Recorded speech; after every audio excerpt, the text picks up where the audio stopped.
Good evening. Thank you all for attending this evening's event. I'm Sarah Oger, Executive Director of Humanities New York. I'll say just a few words about Humanities New York before we hear from our special guest for welcoming remarks, Shelley Lowe, who is the chair of the National Endowment for the Humanities. And then we'll move into our conversation with Alyssa Mount Pleasant. Humanities New York was founded in 1975 and is the sole statewide 501c3 partner of the National Endowment for the Humanities, a federal agency. Using dialogue, reflection, and critical thinking, Humanities New York applies the humanities to strengthen democratic society. I have several folks who I would like to acknowledge for making tonight's program possible. First, I thank the NEH, the National Endowment for the Humanities, through its More Perfect Union initiative for funding the Land, Liberty, and Loss suite of programs, including tonight's event. With special thanks there to Karen Kenton and Jean Wortman at the NEH, who facilitated this opportunity, not just for HNY, but for all of our fellow state humanities councils who are hosting events like this all year long. On our board, I thank Karen Gantz-Zoller and Ulysses Mejias for co-chairing the committee on the 250th. And I also thank our board chair, Tim Murray, for his support. Our staff team has done a tremendous amount of research, planning, and legwork for this series, especially Adam Capitano and Joe Murphy. And that's also my cue to now pass the mic to Joe, who is Director of Grant Making at Humanities New York and is a scholar of US history. Joe. Thanks so much, Sarah. Good evening, all. I am Joe Murphy, and it is my pleasure to welcome you to HNY's third and final event in our series, Land, Liberty, and Loss, Echoes of the American Revolution. This series is about our nation's founding and how its history, or more pointedly, misapprehensions of that history, often serves as an obstacle to full democratic and civic flourishing. As Sarah mentioned a moment ago, Land, Liberty, and Loss is supported by the National Endowment for the Humanities Special Initiative, A More Perfect Union, which is designed to demonstrate and enhance the critical role the humanities play in our nation, and to support projects that help Americans commemorate the 250th anniversary of the Declaration of Independence in 2026. I'm very pleased to be in conversation tonight with Alyssa Mount Pleasant, an award-winning independent scholar and founder of ATW Research and Consulting, which focuses on projects positioned at the intersection of history and Native American and Indigenous studies. Dr. Mount Pleasant specializes in Haudenosaunee history during the 18th and 19th centuries, which is precisely what we are here tonight to discuss. Dr. Mount Pleasant will give a brief presentation in just a moment before discussing with me some key themes in Haudenosaunee history and culture. Before we get there, it is my honor to introduce Shelley Lowe, Chair of the National Endowment for the Humanities, who will offer welcome remarks for tonight's event. Chair Lowe's career in higher education has included roles as Executive Director of the Harvard University Native American Program, Assistant Dean in the Yale College Dean's Office, and Director of the Native American Cultural Center at Yale University. From 2015 to 2021, she served as a member of the National Council on the Humanities, the 26-member advisory body to the NEH, an appointment she received from President Obama. She is a member of the Navajo Nation and the first Native American to lead the NEH, a federal agency. But enough from me. Chair Lowe, thanks for joining us.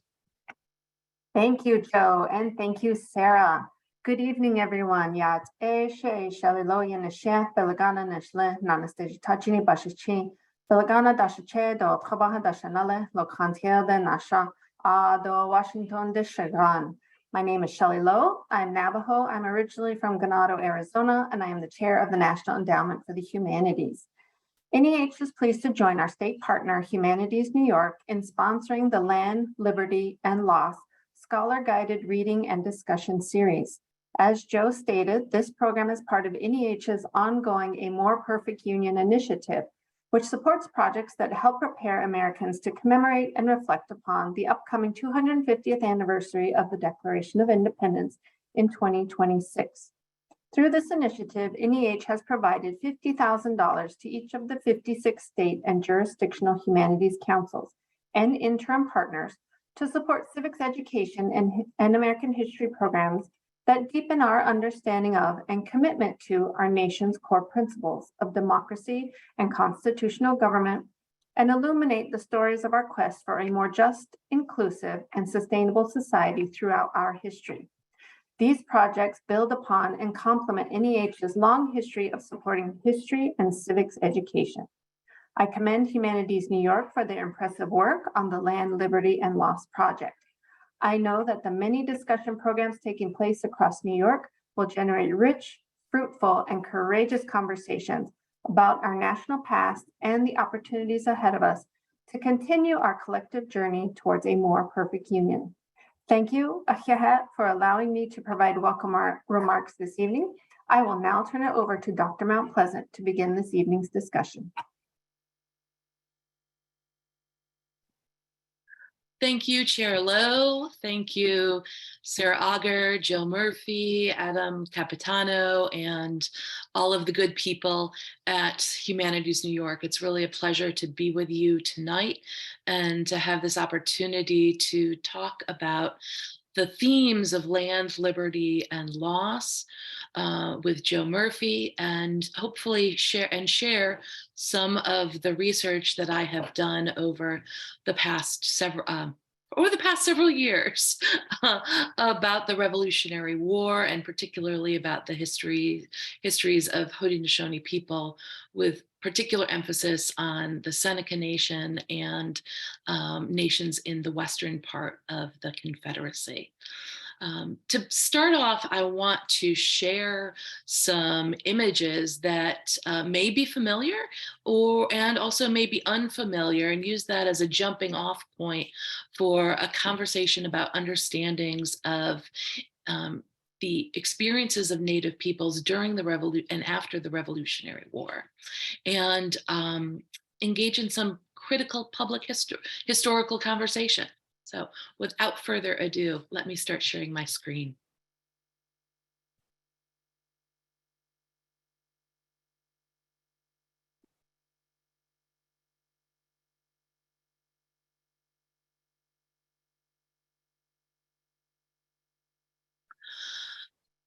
So for about 8 years in the mid-2000s, I was a faculty member at Yale University.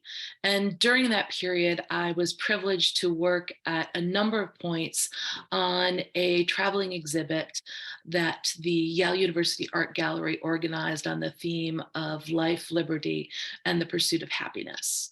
This image from the Trumbull's representation of the signing of the Declaration of Independence was one of the key images in that traveling show. And it is an image that is an iconic feature in early American history and in American history. When I was privileged to provide a gallery tour of this exhibit, one of the things that I brought people's attention to after looking at Trumbull's work on the Declaration of Independence and other iconic images that he created cataloging the history of the Revolution, I drew people's attention to a series of miniatures. This is a miniature, a set of miniatures. There are 3 sets of miniatures that are quite similar to this, featuring Haudenosaunee people, in this instance, Good Peter, in the center of a grouping of first ladies, Supreme Court justices, presidents, and other prominent individuals in early American history. During the Revolutionary period. And one of the questions that I asked, and one of the points of departure for a blog post that will be shared on Humanities New York, is what in the world is going on here? How is it right? That in this grouping of images, these miniatures that Trumbull created in the late 1780s and early 1790s, that there are these pictures of native men. Good Peter is one of the images. There's also an image of a person referred to as the infant, and another person who's referred to as the young sachem. Well, these are very important questions to ask. And in order to explore the answers, it really requires us to shift our understanding and shift our thinking about the Revolutionary War period and the place of Native peoples in the Revolutionary War. Frequently, when we think about the Revolutionary War, people are preoccupied with events that are happening at Lexington and Concord, and then much later on at Yorktown and many places in between. We don't necessarily spend as much time thinking and asking questions about other parts of the story that involved Indigenous peoples. And it can be quite surprising to encounter in a gallery setting or an exhibit catalog these images of Haudenosaunee men who traveled to Philadelphia as diplomats. They traveled on numerous occasions to Philadelphia, to New York, to Albany, and to multiple other locations to engage in diplomatic conversations, negotiations with members of the Continental Congress, and prior to that, colonial officials from other regimes. For Haudenosaunee people, and of course, Haudenosaunee people were not the only ones, right, to be traveling to these colonial political centers in order to conduct diplomacy. But because of the focus of my research and the focus of this series, my talk tonight will focus predominantly on Haudenosaunee people and their experiences. So one of the things that I like to talk about, I am having a little glitch, a little technical glitch there.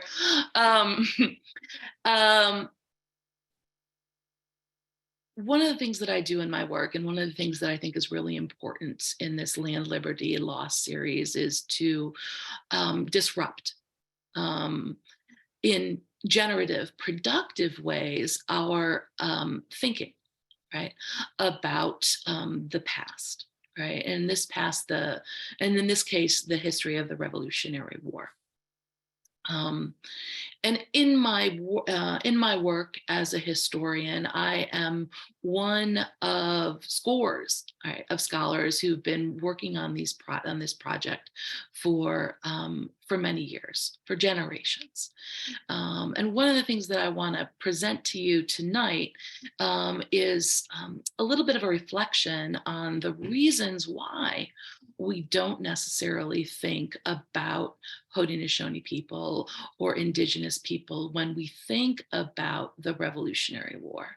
And big part of that has to do with the state of the histories that have been written about Indigenous peoples and also about the Revolutionary War.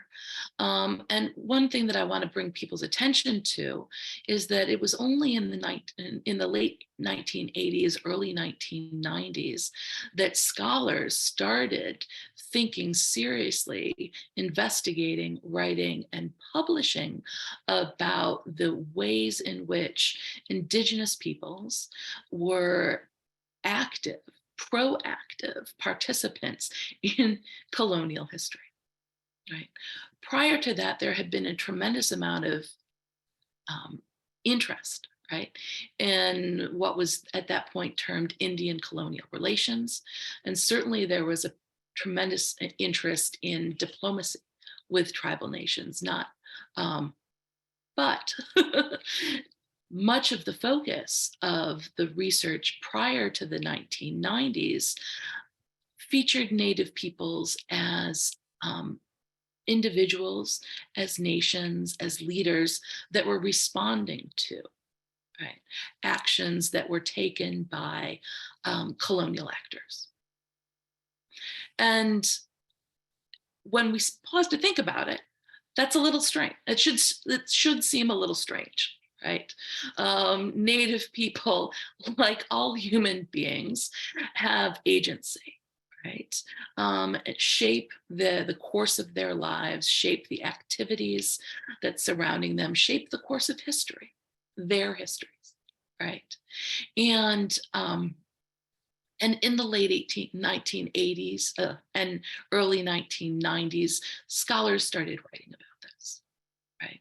In history books, taking seriously the ideas, the philosophies, the positions that Indigenous peoples held that informed their decision, their participation in any number of historic events, right? And this work with respect to the colonial period really started to shift conversations about the places and the opportunities for studying the histories of Native peoples. And it encouraged and should continue to encourage people to look at events such as the Revolutionary War and ask, what were Native people doing? When, why, under what circumstances, what motivated them, right?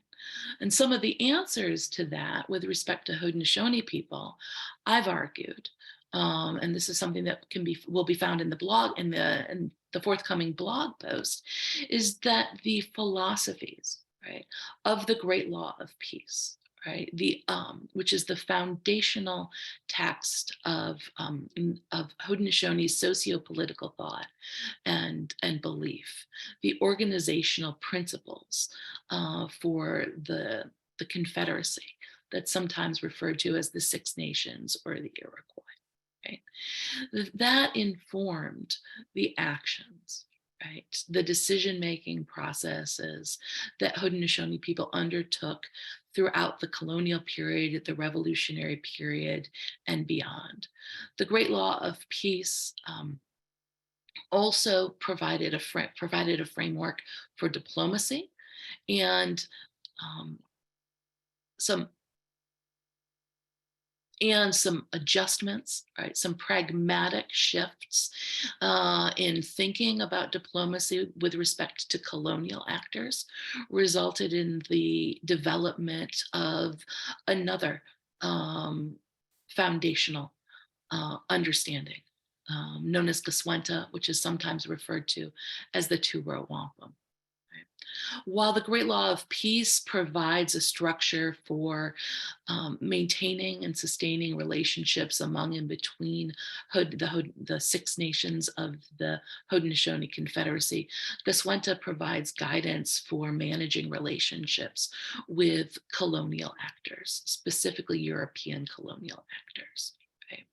On the principles of non-interference between one party and the other in their government, their spiritual practices, their ways of life. These philosophies, right, the philosophy of the Great Law of Peace long predates the arrival of Europeans and the shores of North America. And the principles of Gaswenta have been dated by scholars to the early 17th century. Thinking about these dates, right, we should immediately recognize that Haudenosaunee people were well practiced in international relations, right? By the time the Revolutionary War broke out in the 1770s, and these principles of non-interference between Haudenosaunee communities and nations, and now the United States, continue to be held strongly by Haudenosaunee people Similarly, the Great Law of Peace is the traditional form of governance that continues to be practiced by Haudenosaunee people to this day. Now, why is this important for our conversation about land, liberty, and loss? And why is this important for our thinking about the Revolutionary War? Well, it provides some background, right? Some of the philosophical approaches or some points of entry to the philosophical approaches that Haudenosaunee people brought to bear on their involvement, which changed over time throughout the Revolutionary War and its aftermath, right? It also can help us maybe think a little bit differently about the title, the provocative title of this series, Land, Liberty, and Loss.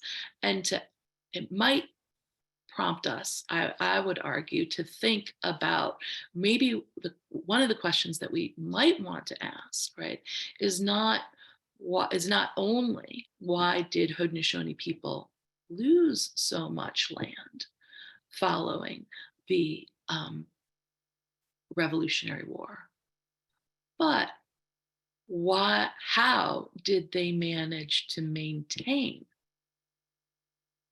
so many reservation territories within the state of New York and what is currently the state of New York? I would argue, right, and I have argued that looking to the strength of the Great Law of Peace, this foundational philosophy, right, that provided guidance for Haudenosaunee people, helped them to determine their responses to the upheaval that was not only taking place along the eastern seaboard in colonial towns and villages, but was also brought to bear on their own communities through the 1779 Scorched Earth campaign led by Major General John Sullivan. And then also informed their decision-making processes following the Treaty of Paris in 1783 and subsequent treaties, right, from 1784 all the way to 1794. There's a lot when we think about the Revolutionary War. Of course, we start in 1776. I always think of this with respect to very important aftermath of the war in the 1790s, and for Haudenosaunee people in particular, the very focused diplomatic work that they pursued for a decade from 1784 to 1794, when the Treaty of Canandaigua was signed and established,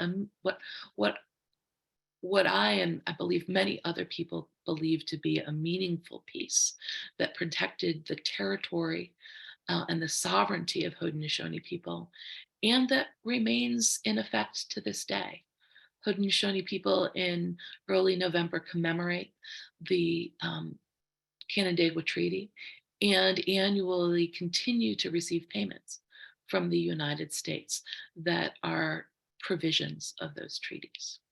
So I'm watching the clock. I think this is probably a good point to transition to the next phase. I'm really excited to talk more with Joe Murphy and then to field your questions.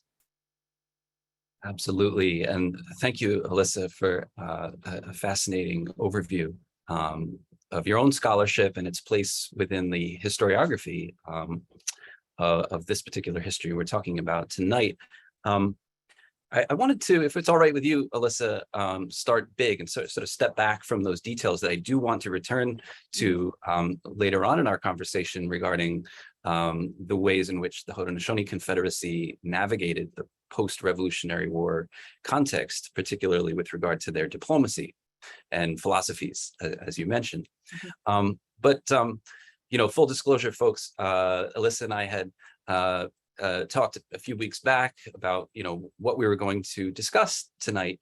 And one of the things that emerged from our conversation, right, was this very exciting idea in my mind of a paradigm shift that Alyssa, just referred to in the recent historiography. So you've already laid out very clearly that there is much to be gained by sort of reframing the way we approach this history and the kinds of questions we ask.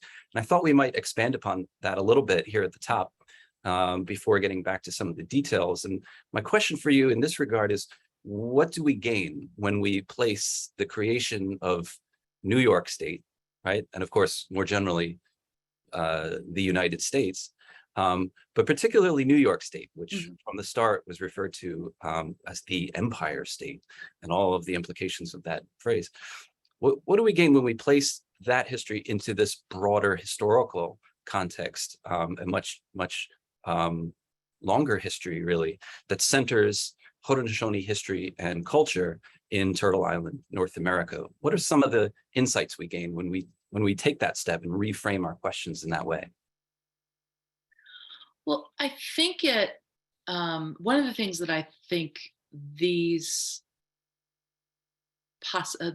reframing does is that it should push people to think about the many varied philosophies, traditions, and beliefs of tribal nations, right, that shape the history of those nations and also shape the histories of their engagement with colonial powers, be they Great Britain, be they the United States or Canada or another colonial power. And in the same way that, for instance, people might try to understand the experiences of early New England colonists by looking to the histories of and the philosophies, right, of Puritan and ideologies of Puritans, right?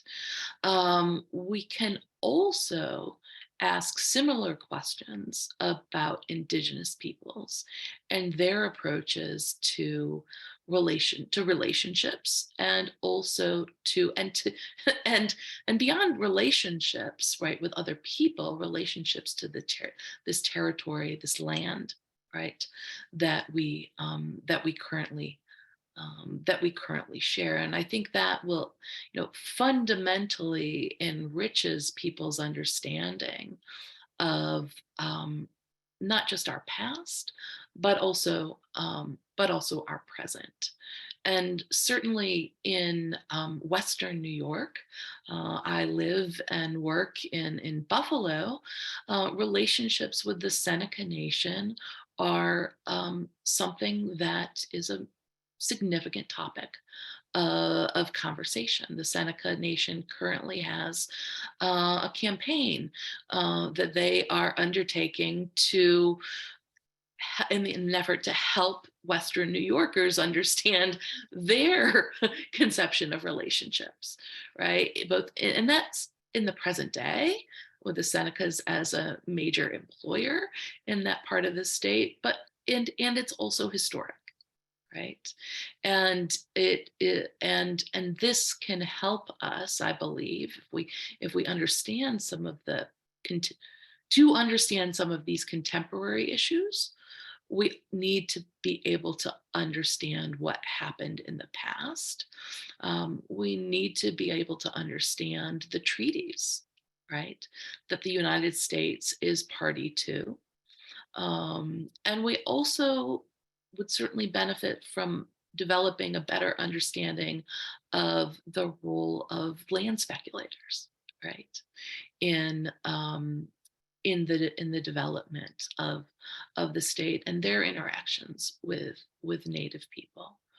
I think there's a lot of room for growth here. I also know that there's a tremendous amount of scholarship that has been produced by early Americanists, by specialists in Native American and Indigenous studies, and there's a sort of a gap, right, between this tremendous body of scholarship, right, and the public understandings of history. It's almost as if, you know, and that's why I think work in critical public history is so essential. So we can talk about these big major events, right, and figure out ways to bring some of the scholarship to bear on this. I think I should stop because I'm sure you'll have another interesting piece to bring up. Sure thing, Alyssa. Thanks. A wonderful response. And, I'm reminded that one of HNY's, marquee events is history and the American imagination, right? About the relationship between what we think happened in the past and what actually happened in the past. And that's a major theme for us.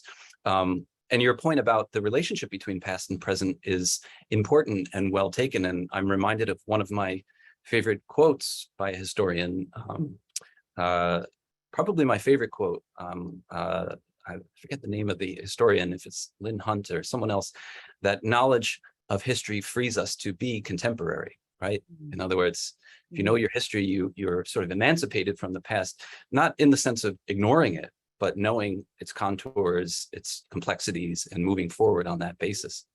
So here we go. Another question for you, Alyssa.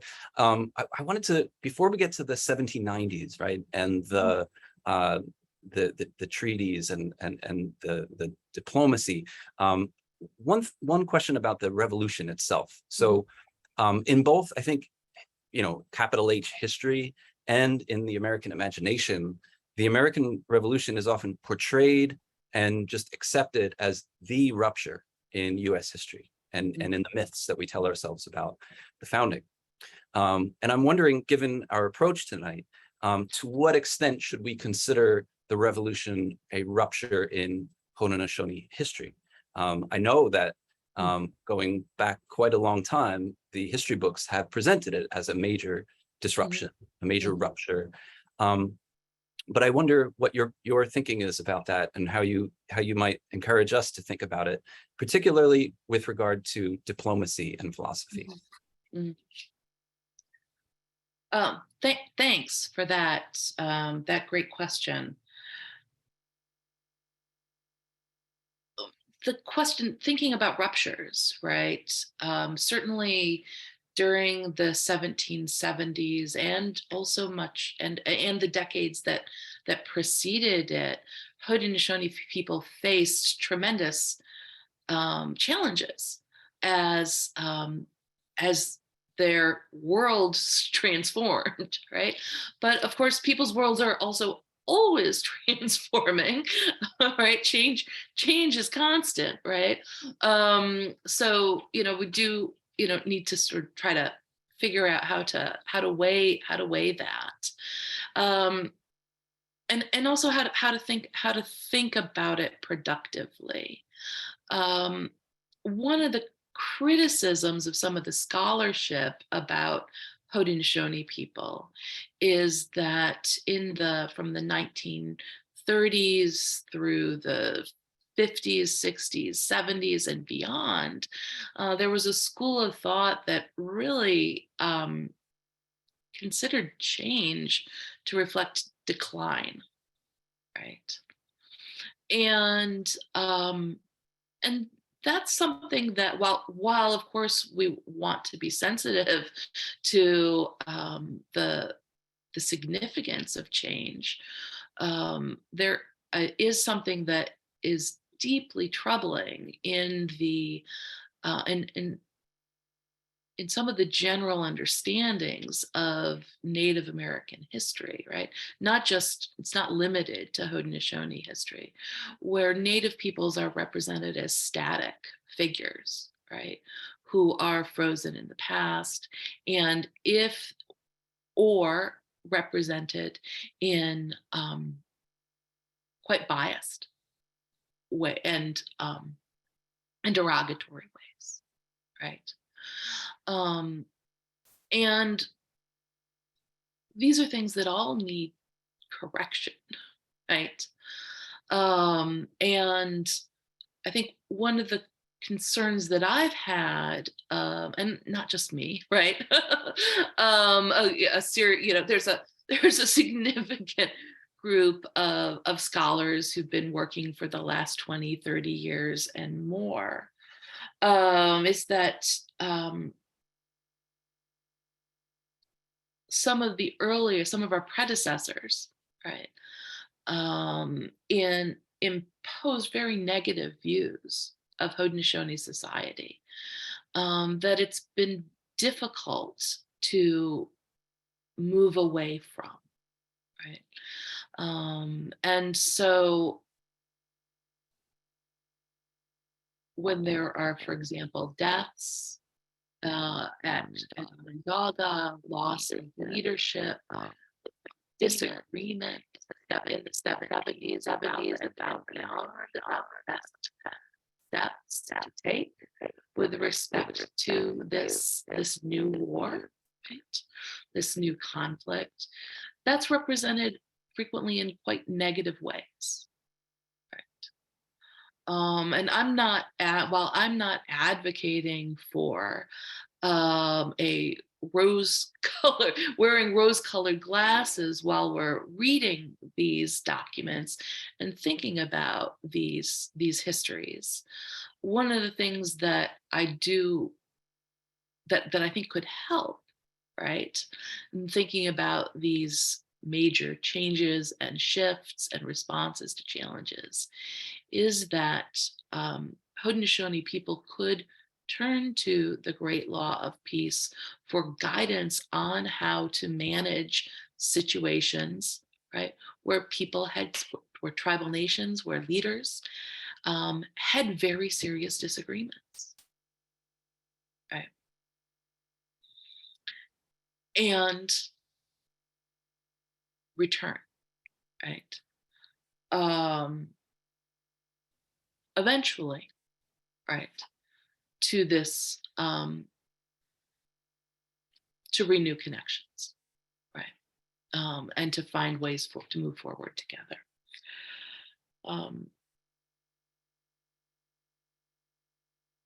I think, there's an opportunity in terms of the rupture, right? And thinking about the way that historians write about rupture, right? To bring these philosophies to bear, right? And then also to say to ourselves, okay, it's actually time for a rupture in our writing, right? And our representation of these histories, right? We acknowledge, right, that there was an important turn that happened towards New Indian history in the around the 1990s. And now it's time to move even further, right? To center, right, and to write, for example, perhaps Haudenosaunee histories that include Americans or Canadians or British, right? I think I know that we have the tools to do that, right? And I know that there are scholars out there who are doing that work, who are creating conventional books or also creating exhibits, right? Public history centers. I think of a place like Ganondagan, one of my favorite museums in Western New York, that has beautiful exhibits along those lines. And these are productive generative ruptures, I think, that are different, really, from a declensionist model, right? That really paints a very negative picture of change. Alyssa, if we could follow up on the declension narrative. So I may be butchering it, but for folks who are unfamiliar with that, this is the idea so strong in much of the historiography of really the 19th and 20th centuries, but even through the early 21st century, in much contemporary literature on the Revolutionary War, its aftermath, and Native American history, that the war was a complete rupture and inaugurated an almost complete or total collapse, as it were, of Native civilization writ large, and Haudenosaunee life and culture in particular, which, as you, to borrow a phrase you used earlier, Alyssa, when you stop and think about it, it does seem absurd, but it's such a strong pull in the literature. So let's get back to the details about the aftermath of the war. How did the Haudenosaunee Confederacy navigate the political and diplomatic landscape of Turtle Island, North America, or really, Northeast North America following the revolution? And as just an addendum to that question, how did their response belie the premises and assumptions of the declension narrative? I mean, what does it show us about some of the holes in that narrative? So over to you.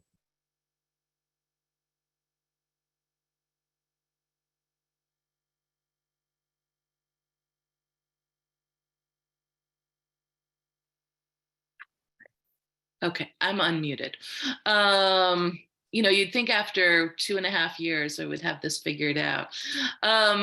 So yeah, fantastic questions. Well, certainly, the 1779 Sullivan Broadhead Clinton campaign, which was a scorched earth invasion of Haudenosaunee territories, was incredibly destructive. Right. Sullivan's portion alone destroyed over 40 towns and villages in the Finger Lakes region of what is currently New York State. Right. And people fled. Right. These 4,000 Continental Army troops and militia members moved slowly through the region, and so there was plenty of advance warning. Right. And so people moved in advance for the most part, everyone who was able to do so. And then in an area that's really,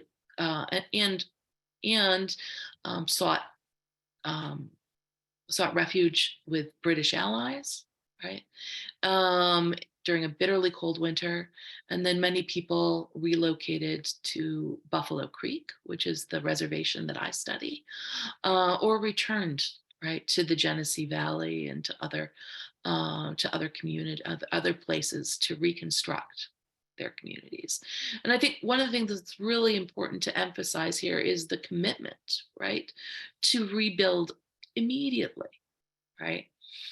And to organize, right, reorganize communities in new places, or familiar places, right, that had not previously been large population centers. Right? So that's one thing that I think is important. And when people are rebuilding, they're building houses, right? They're building longhouses. Right. And smaller structures. They're farming, right?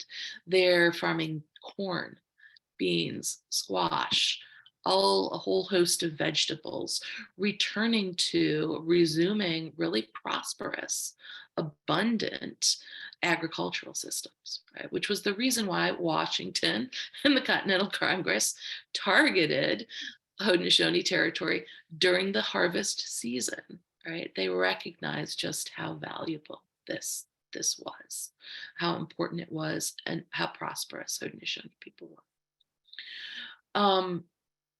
I think so. That's one part of it, right? As Haudenosaunee people were rebuilding, they were also immediately engaged in diplomacy and also war, right? And this is not limited, of course, to Haudenosaunee people during the Revolutionary War, and then in the mid 1780s through the mid 1790s, there is ongoing war, right, in the Ohio country, right, that the United States devotes extraordinary resources to. At one point, the Secretary of War requested an appropriation of nearly $1 million, right, to fund the American prosecution of this war, as they suffered tremendous losses at the hands of Native forces, right, year after year after year. Now, Haudenosaunee people who were recovering, right, from their own invasion were hesitant, right, to engage militarily, right? And at the same time, they wanted to use their diplomatic skills, contacts, networks, right, to the best advantage. Right? One of the things that the narrative, the declension narrative, will say is that after the Revolutionary War, Haudenosaunee people were inconsequential. Right. After 1784. Well, if we just stop to look at the documentary record, right, of the United States, right, we see that that's not true, right?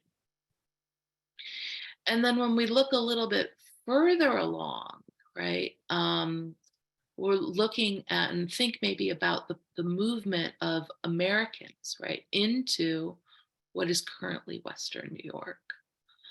We think about, what was happening in the 1790s, violence that continued through the War of 1812.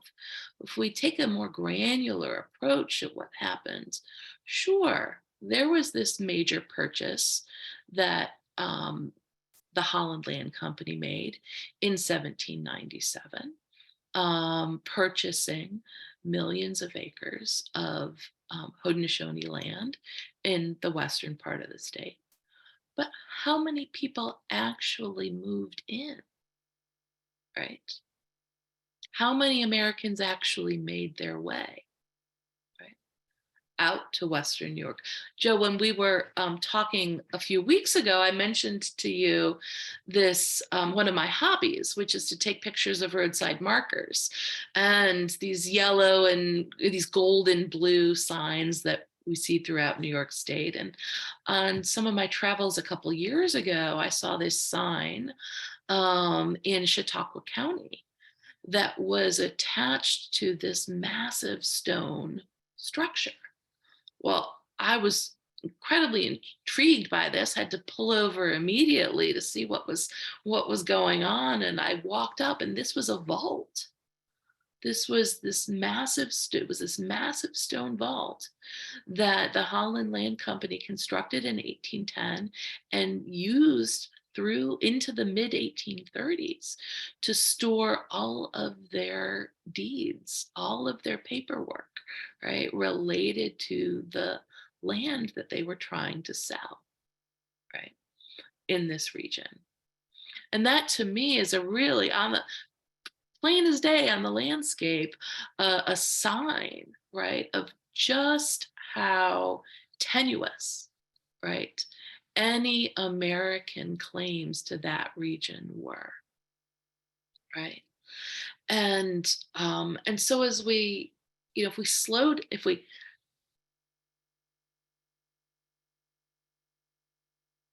take a minute to look at what's going on with Native people, to look again, right, at well-known documents, right, to ask ourselves about the strategies that Haudenosaunee people and other Native people may be employing, right, And then to also ask ourselves, well, where were Americans?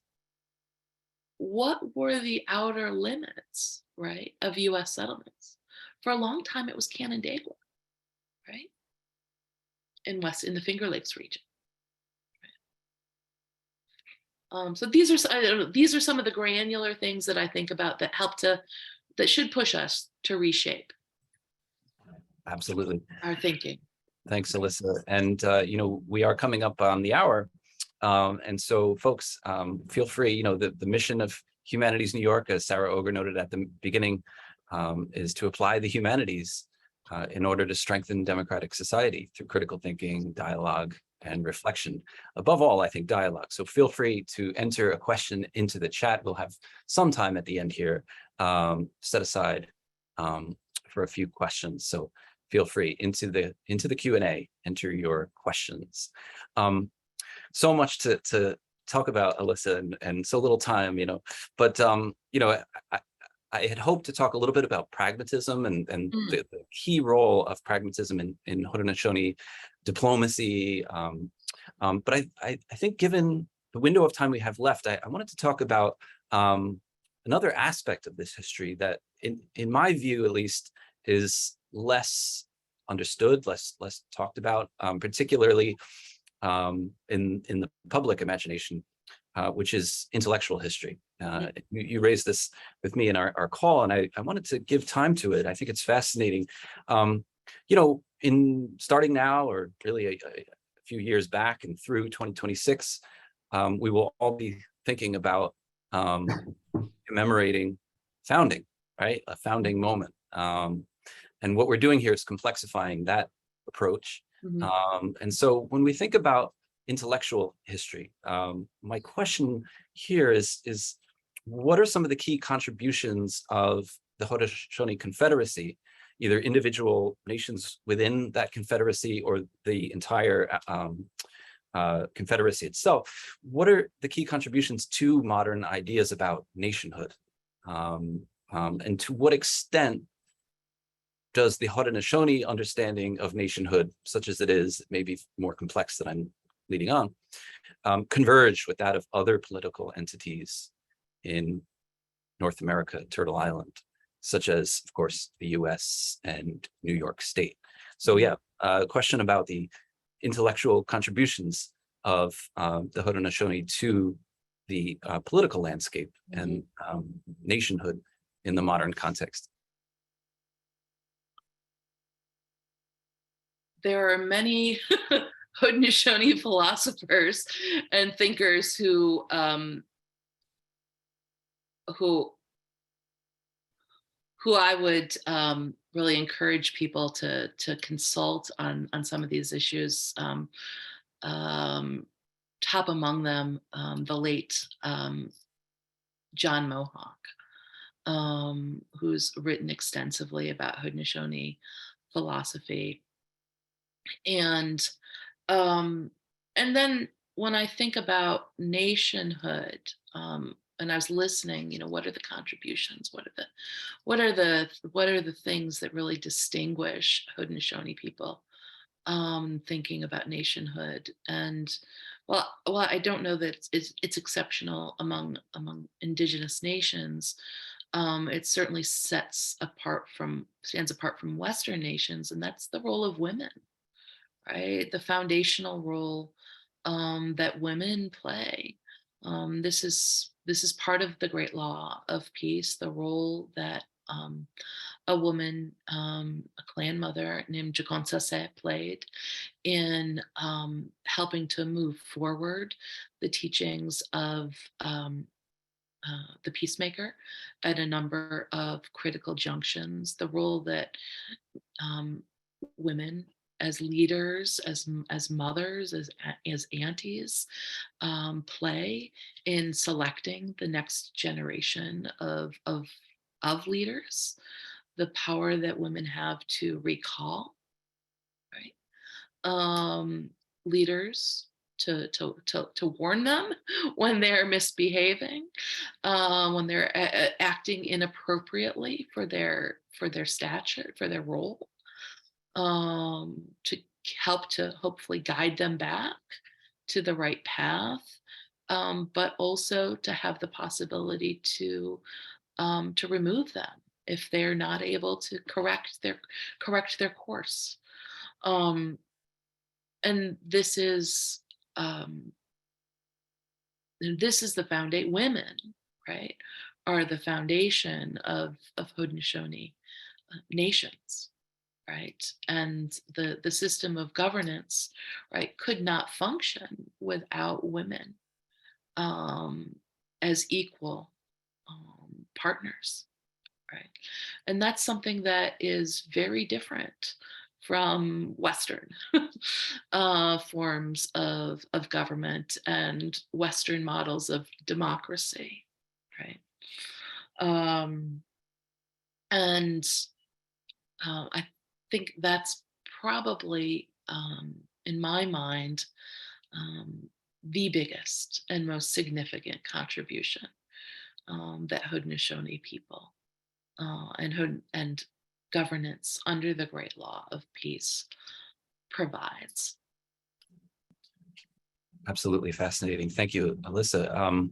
We do have time for a question, perhaps two, but we have one here from our friends Blake and Zinsen at Talking Wings. Alyssa, this is a filmmaking and documentary duo speaking about the St. Lawrence River watershed. So they're speaking from a settler community there along the banks of the Grass River. And this is their question. It's a really interesting one. How can this shifting paradigm that you so beautifully elaborated help settler communities understand the land back or land return movement that is from the 1797 taking back of the camp at Moss Lake, Old Forge to the present? And more specifically, they have a follow-up question, which is, can going back to the treaties help this process? Or do we need a radical conceptual rupture in the current historical narrative regime? That's a fantastic question. With so many possible avenues to follow up on. We all need to understand the treaties, right? We all need to understand that treaties are the supreme law of the land, right? And we need to understand that treaties have been violated over and over and over again in myriad ways, right? But we can only. There's a great tool that Claudio Sant developed a number of years ago. He's a scholar, a historian in Georgia, who created a map of the United States that showed all of the treaties and the land cessions, right? And that was searchable. That was and that you could click on it to see all the treaties for any particular area, right? I think that, and that's a really important starting point that anyone can take, right? Where do you live? What are the treaties that affect your area? If you're a homeowner, right? Is there any information in your deed, right, about the treaties related to the place where you live? Do you know about the land speculators who were involved in your transferring land from Indigenous ownership to other forms of ownership, right? I think, and for people in the United States, I think that has to be the point. That has to be the point of departure, the treaties and the land, right? And I don't know that this is a rupture as much as it is a return to foundational documents, right? And a call to attend seriously to the details of those documents, right? To understand how and why they came to exist, right? And what's happened since the ink dried, right? In every Native community, there are many people who will be who are well positioned to help, and there is also an extraordinary body of scholarship that people can draw on. Your librarians at your public libraries can help you get there. We have time for one more question. I'm going to do a combo here of two questions in the Q&A function, Alyssa. Letitia writes, in regards to the roadside marker, noting the Holland Land Company vault, which I think everybody finds just absolutely fascinating. Could you speak more about those roadside markers and interpretations of Haudenosaunee Indigenous history in New York? And relatedly, our good friend in the city, Mambo, asks, are there any records of women or people of color included in the deed vault? Were there any alliances between the Iroquois and early Africans? Okay, so more big questions. I'm really excited to have all of this in varied engagement. It's fantastic. With respect to the roadside markers, this is something that started as a hobby for me when I moved back to Buffalo about almost a decade ago. And, I was just driving through the side roads, right, in and around Western New York in the Finger Lakes region. I was really taken by these signs, these blue and gold signs that frequently marked the location of towns and villages that were destroyed during the Sullivan campaign. And these are very short markers, or brief wording, right? That could remind people of loss, right? And it brought back to me as well an experience that I had as a graduate student. I got my PhD in history at Cornell. When I was a student there, the Cayuga Nation was in the midst of a land claims litigation in federal court. And when I was a graduate student driving in and around Ithaca, I would see this juxtaposition of signs from a particular political action group that said no sovereign nation, no reservation, juxtaposed against these blue and gold markers that showed the locations or approximate locations of these towns and villages that had been destroyed. There was so much anger and animosity and lack of understanding around that time. I think there's real opportunities to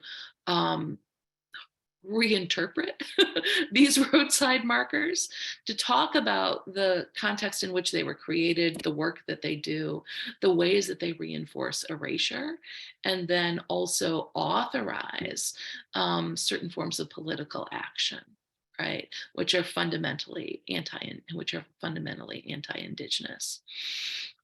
With respect to the question about cooperation, collaboration between Haudenosaunee people, women, and African American, Black people, whether they be they free or formerly enslaved. There are occasional references that I've found in my research, but it's not enough for me to make. There's not enough volume really for me to be able to make any strong statements one way or the other. I do think, however, one of the previous presenters who spoke about Louis Cook could definitely address those issues or some threads related to that for you. So I would encourage you to engage Melisande Schrem's work on that topic. good advice. And of course, Melisand's essay is to be found on the HNY blog on our website, and Alyssa's essay will be up on the blog shortly. Speaking of which, there's a number of questions in the Q&A regarding resources, whether it be images that Alyssa has shared with us this evening, as well as any good suggestions regarding readings that go beyond Alyssa's absolutely fascinating essay on the post-Revolutionary War history of the Haudenosaunee. We will provide that in the coming days and weeks on our website. So fret not. All of the resources will be at your fingertips in the spirit of Humanities New York, which is to bring this critical public humanities content to New Yorkers wherever you find yourself this evening. Join me, folks, in extending a hearty thanks to Alyssa Mount Pleasant for joining us this evening. Alyssa, this was, as expected, just a fascinating conversation. Thanks for your presentation and for chatting with me about all of this content. I think it's safe to say that you exemplify the kind of critical public history that HNY is all about. And we were very fortunate to have you and Chair Lowe for our final installment of the Land, Liberty, and Loss series. For everyone who submitted a question, we didn't have time to get to it, and everyone else who is with us tonight, thank you for joining us. And please do support our work. We have a link here that you can access information about HNY. But in the meantime, thanks to everyone and have a great night. Good night.